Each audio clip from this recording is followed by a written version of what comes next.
And because of what we've learned about multiplying the sides to get the area, we don't need to do all of that work. We can just figure out what these side lengths are. So we have this grid here that are showing us inches.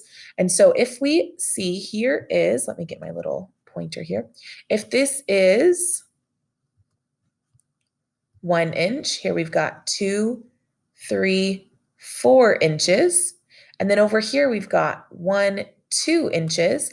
Then I know that my dimensions are going to be 4 times 2. It says, then write an equation to find the area. So again, our side times our side would be 4 times 2, and that equals 8.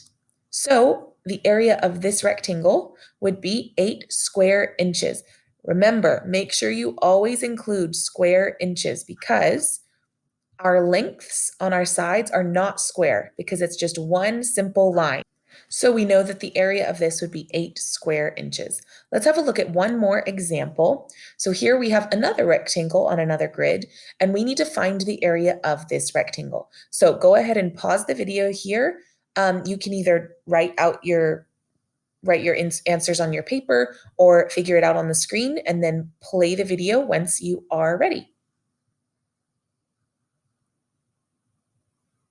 Okay, so let's work through this together to see if you were able to find the area of this rectangle. So again, we're trying to find the area, the part that is covered by this sort of pink square.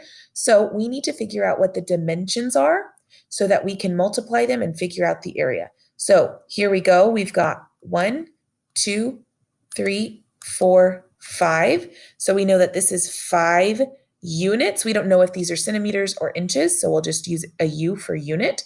And then up here, we've got 1, 2, 3, 4, 5, 6. So this is 6 units. So in that case, we know that our equation would be 6 times 5 or 5 times 6.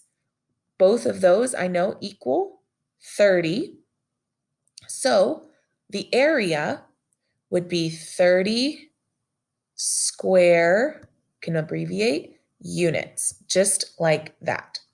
So as you're working independently today, you do have these two practice pages to do. It says, for this part, use a straight edge to draw a grid of equal size squares within the rectangle.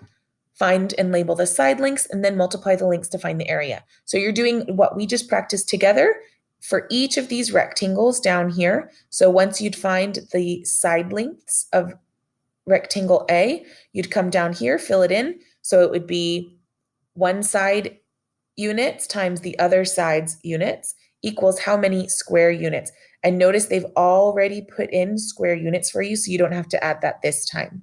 On the next page, read the instructions carefully for each scenario.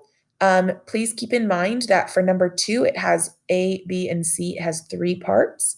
And 4 has A and B, so it has 2 parts. So make sure that you do each one completely. If you have any questions, you can email your teacher, post on the stream, or they will be live today at 11:30 as well. So if you have any questions, you can pop in while they're in their Google chat and talk with them there. All right, good luck, everybody.